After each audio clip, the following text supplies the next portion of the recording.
जय हिंद विद्यार्थियों। आज हम लोग आप सबके बीच एक नए अध्याय एक नए टॉपिक को लेकर उपस्थित हुए हैं। आज हम लोग जानेंगे विद्यापति कवि के द्वारा रचित, आपके क्लास में जो विद्यापति के द्वारा रचित या कहानी कविताएं बताए गए हैं उसके बारे में आज हम लोग जानेंगे। तो सबसे पहले हम लोग जान लें विद्यापति कवि के परिचय के बारे में। विद्यापति कौन थे? जी हाँ, ये जो मैथिल कवि के नाम से जाने जाने वाले यह विद्यापति, जिसको हम लोग जयदेव के नाम से भी जानते हैं, इसे मिथिलांचल का, बिहार में जो मधुबनी जिला जिसको हम लोग मिथिलांचल कहते हैं, वहां इसका जन्म हुआ और इसे मैथिल कोकिल की उपाधियां दी गई। इसके कार्यों से, इसके वर्णन से हमें पता चलेगा कि यह कवि किस प्रकार के थे और इसका क्या योगदान है। हमारे समाज की भूमिका में हम लोग इस पाठ में, इस क्लास में हम लोग इन्हीं के बारे में चर्चा करेंगे। तो चलते हैं हम लोग विद्यापति कवि। जी हाँ, विद्यापति कवि जिसे हम लोग मैथिल कवि के रूप में जानते हैं, जिसे हम लोग जयदेव कवि के नाम से भी जानते हैं। जयदेव, इसका जन्म 14वीं शताब्दी के उत्तरार्ध में, जी हाँ, इसका जन्म जो है 14वीं सदी के अर्थात 14वीं शताब्दी के उत्तरार्ध में अनुमानतः 1360 ईस्वी में हुआ। इसका जन्म 1360 ईस्वी में माना जाता है और इसका मृत्यु जो है 15वीं शताब्दी के पूर्वार्ध तक में 1448 ईस्वी तक इसका माना जाता है। 1448 ईस्वी में इसका माना जाता है और इसका जन्म स्थान जो है मधुबनी जिला, बिहार के मधुबनी जिला में एक बिपसा नामक गांव था। बिहार के मधुबनी जिला में बिपसी नामक एक गांव था जहां इसका जन्म हुआ था। सुप्रसिद्ध, विश्व प्रसिद्ध मैथिल कोकिल कवि विद्यापति, जिसको हम लोग जयदेव भी कहते हैं, इसको मधुबनी में जन्म हुआ, जिसको हम लोग मिथिलांचल भी कहते हैं। इसकी माता हंसिनी देवी और इसके पिता गणपति ठाकुर थे। इसके माता जो थे हंसिनी देवी, इसके पिता गणपति ठाकुर और इसके शिक्षा गुरु जो थे पंडित हरि मिश्र। पंडित हरि मिश्र जो इसके गुरु थे अर्थात शिक्षा गुरु थे, जो कि मिथिलांचल प्रदेश के सुप्रसिद्ध विद्वान थे। मिथिलांचल प्रदेश के सुप्रसिद्ध विद्वान पंडित हरि मिश्र इसके गुरु थे और इसके आश्रयदाता, यह जहां निवास करते, इसका वह जो थे मिथिलेश नरेश कीर्ति सिंह, शिव सिंह और उसकी रानी लखीमा देवी के शरण में यह पल करके बड़े हुए और इन्होंने अपने कार्यों को सिद्धि प्राप्त किया। कहते हैं विद्यापति कवि जो है, विद्यापति कवि सौंदर्य, प्रेम और भक्ति के महान कवि। विद्यापति कवि जो है सौंदर्य, प्रेम और भक्ति के महान कवि हैं। सौंदर्य के, प्रेम के और भक्ति काल के महत्वपूर्ण कवि अर्थात एक महान कवि के रूप में इसको जाने जाते हैं विद्यापति। इनकी कृतियों से समाज में एक नई रूपरेखा प्रदान हुई। इन्होंने ऐसे ऐसे काव्यों को लिखे, ऐसे ऐसे रचनाओं की रचना किया जिनसे समाज आगे बढ़ सके, समाज में काफी वृद्धि हुई और समाज को काफी उन्नति और ज्ञान मिला। कहते हैं इसका पूरा नाम विद्यापति राजप्रसाद था। इसका पूरा नाम विद्यापति राजप्रसाद था। यह महल और झोपड़ी दोनों कवि थे। यह महल के भी कवि थे और झोपड़ी के भी कवि थे। यह सर्वप्रथम आश्रयदाता जो थे मिथिलेश नरेश कीर्ति सिंह, उसके भाई शिव सिंह और उसकी रानी लखीमा देवी, इसके आश्रय में यह, इसके राज्यसभा में यह प्रमुख कवि के रूप में, प्रमुख नवरत्नों में से एक थे। लेकिन इसकी सोच, इसकी कार्य, इसका कहना था कि इसका कार्य जो होगा सिर्फ राजमहल की शोभा तक, सिर्फ राजभवन तक ही सीमित नहीं रहेगा। इसलिए इन्होंने अपने कृति का प्रचार, अपने स्वरूप का प्रचार, अपने कथाओं, अपने काव्यों का प्रचार लोग तक पहुंचा। अर्थात उस राजमहल के बाहर भी इन्होंने अपने कार्यों का, अपने दिशाओं का लोगों तक पहुंचाया। कहते हैं श्रृंगार के प्रलभ प्रस्तुति राजसारय में, इनका कहना है श्रृंगार की प्रलभ प्रस्तुति राजाश्रय में की तो झोपड़ियों का दयनीय भक्ति परक नराचारियों में प्रस्तुत किया इन्होंने। कहता है श्रृंगार का वर्णन जो है राजाश्रय में किया। जब महल के बारे में इन्होंने वर्णन किया, श्रृंगार के बारे में बात किया, और झोपड़ियों के दैन्य भक्ति परक। कहते हैं महल में रहते हुए इन्होंने श्रृंगार का महत्वपूर्ण वर्णन किया, किस प्रकार से श्रृंगारिक रूप से वह पूजा पाठ करते हैं ईश्वर की, किस प्रकार से उसको मानते हैं।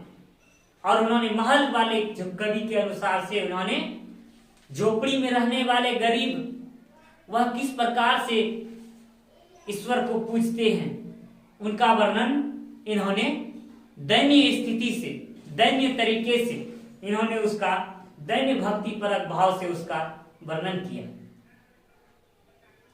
कहता है संस्कृत में इनकी रचनाओं से धर्मांतरण संरचना में, धर्म ग्रंथों में एक नया रूपरेखा मिलती है इनके रचनाओं के माध्यम से। विद्यापति ने अनेक सारे कविताएं, अनेक सारे काव्यों की इन्होंने रचना किया। कहते हैं विद्यापति एकमात्र ऐसे कवि थे जिन्होंने हिंदी साहित्य को विभाजन करता है कि विद्यापति एकमात्र ऐसे कवि थे जो कि हिंदी साहित्य के इतिहास काल को विभाजित होने से प्रभावित करते हैं। कहते हैं मध्यकाल में इसका जो जन्म 1360 में माना जाता है, इससे करीब 150 साल पीछे तक आचार्य शुक्ल वीरगाथा काल में रख देते हैं। कहते हैं इसका जो जन्म 1360 ईस्वी में लगभग माना जाता है, इससे 150 साल पूर्व तक, पहले तक पीछे ले जाकर आचार्य शुक्ल वीरगाथा काल में रख देते हैं।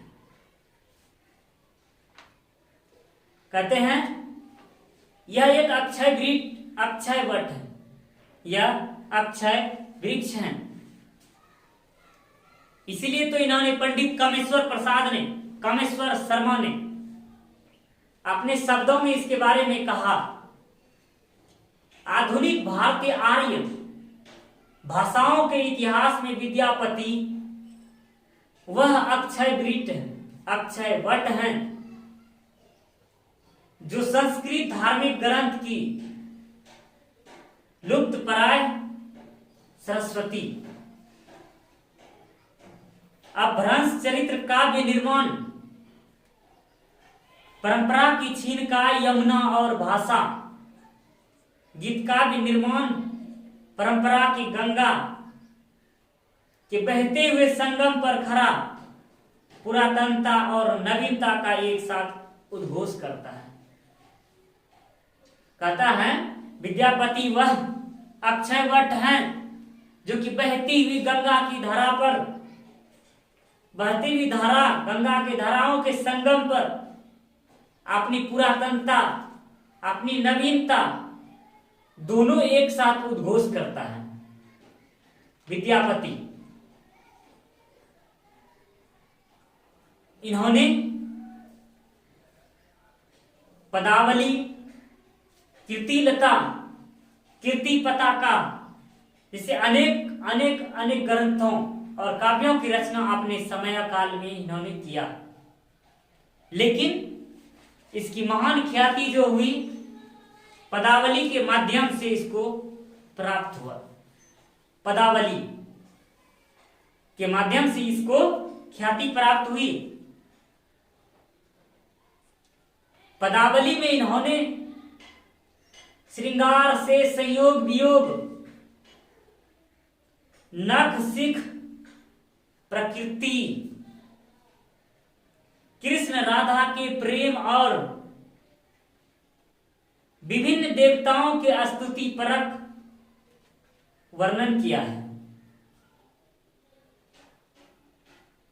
कहता चूंकि पदावली में भक्ति और श्रृंगार को बराबर महत्व मिलता है। कहता भक्ति काल के जब पदावली होता है, भक्ति काल के पदावली में श्रृंगार और भक्ति दोनों को बराबर महत्व मिलता है, सेम टू सेम, सिमिलरली, अर्थात उसको बराबर सम्मान मिलता है, बराबरी पर दिया जाता है।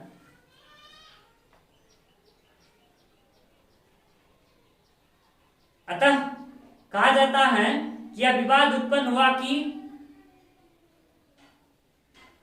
यह लोगों के मन में, अनेक कवियों के मन में विवाद उत्पन्न हुआ कि यह विद्यापति की कवि कोटि क्या है।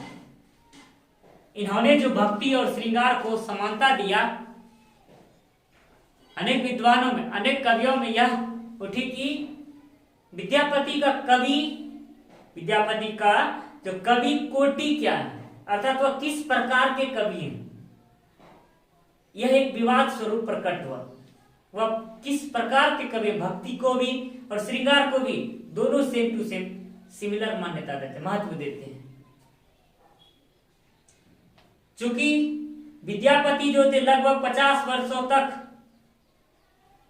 रास रंग में डूबे माहौल में रहे थे। कहता है विद्यापति जो थे अपने पूरे जीवन काल में कुल 50 वर्ष तक रास रंग में, अर्थात राजशाही रंग में, रास रंग में डूबे दरबारी माहौल में रहते, रास रंग में डूबे दरबारी माहौल में रहे थे। अतः राज इच्छा के अनुरूप श्रृंगारिक रचना की इनकी व्यवस्था भी रही। कहता है इन्होंने अपने जीवन काल का 50 वर्ष तक मिथिला नरेश, कीर्ति सिंह, शिव सिंह और उसकी रानी लक्ष्मा देवी की शरण में इन्होंने राज इच्छा, राजश्रय में रहा, जो कि उसके बारे में वर्णन करना उसकी एक विशेषता थी, उसकी मजबूरी थी, उसको एक प्रकार का जो था दबाव था। मानकर चले उसकी व्यवस्था थी, जहां उन्होंने 50 वर्ष बिताई उसके बारे में लिखना उसका धर्म और कर्तव्य हो जाता, विवश थे वो। परिपाटी के निर्वाह हेतु विद्यापति ने राधा कृष्ण को अपने श्रृंगार का उपजीव्य बनाया। कहते हैं यह पाठ जो हम लोग पढ़ रहे हैं, हालांकि शेर सिंह और उसकी पत्नी लक्ष्मा के अंतर्गत वर्णन करते हुए इन्होंने श्री कृष्ण और राधा को अपना केंद्र बिंदु बनाया। कहने को मात्र है कि यहां शिव सिंह और उसकी रानी लक्ष्मा देवी का वर्णन किया जाता है, लेकिन इसके स्वरूप में राधा और कृष्ण का एक उदाहरण के तौर पर लिया जाता है। किंतु विद्यापति आश्रित होकर भी स्वचित्त कवि थे। कहते हैं वह इस पर आश्रित थे इन राजाओं पर, लेकिन आप स्वचित्त कवि थे, अपने मन के अनुसार, और इसलिए ऐसा साहित्य सृजन किया। इसलिए उन्होंने अपने जीवन काल में एक ऐसा साहित्य की रचना किया जो कि लोक आश्रित था, लोगों के लिए निर्भर, जो कि लोग के ऊपर डिपेंड करता था। इसी लोकाश्रित काव्य के स्वरूप में भक्ति परक रचनाएं आती हैं। इसी के स्वरूप में जो होती हैं भक्ति परक अनेक सारी रचनाएं आती हैं। इन्होंने अपने शब्दों में इस पद के माध्यम से वर्णन किए हैं। इस पाठ में विद्यापति के द्वारा लिखे गए 2 पदों को लिया गया है। प्रस्तुत पद में इन्होंने, जो कि विद्यापति द्वारा रचित जो विद्यापति के पदावली में से जिसकी रचना राम वृक्ष बेनीपुरी ने जो काव्य रचना किया विद्यापति पदावली।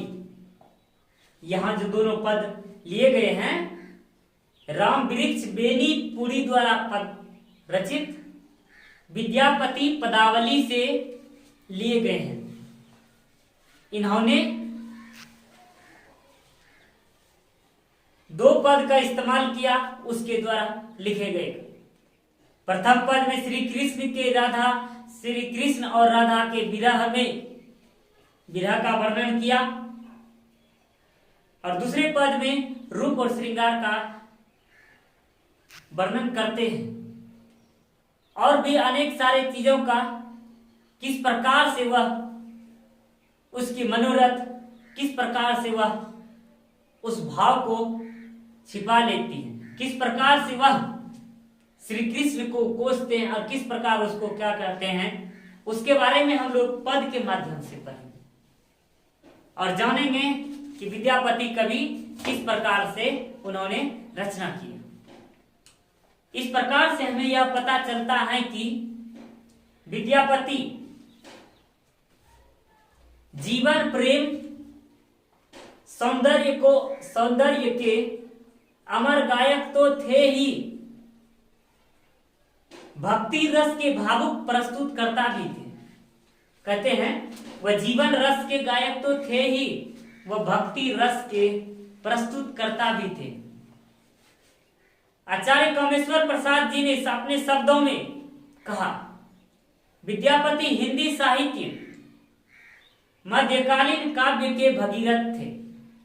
आचार्य कामेश्वर प्रसाद ने फिर अपने शब्दों में इसका वर्णन किया कि विद्यापति जो थे अपने मध्यकालीन हिंदी काव्य के भगीरथी थे। एक भगीरथी वह थे जिन्होंने इस पृथ्वी पर गंगा को लाया। उसी प्रकार से यह हिंदी साहित्य के मध्यकाल में एक भगीरथी के स्वरूप थे। इन्होंने न केवल मैथिली, बंगला, उड़िया और असमी तक बोलियों के स्तर पर उठकर साहित्यिक भाषा का गौरव प्राप्त किया और उसको उत्तेजना दी। विद्यापति को केवल भक्त या श्रृंगार रूपी कहना उचित नहीं होगा। वह तो इंद्रधनुष की तरह है। विद्यापति इंद्रधनुष की तरह हैं जिसमें सभी 7 रंगों के प्रकर्ष को प्राप्त करते हैं। कहते हैं जिसमें सभी 7 रंगों अपने प्रकर्ष को प्राप्त करते हैं। इसीलिए विद्यापति इंद्रधनुष के समान है जिसमें 7 रंग सम्मिलित हैं। जीवन के सभी रस उसके काव्यों में सराबोर होती हैं। तो हम लोगों ने इस पाठ में जाना विद्यापति के बारे में। अब हम लोग अगले क्लास में जानेंगे इसके पद के बारे में। यह पद किस प्रकार से इन्होंने रचना किया और वह पद क्या कहना चाहते हैं उसके बारे में हम लोग जानेंगे। तब तक के लिए जय हिंद। मिलते हैं अगली क्लास में।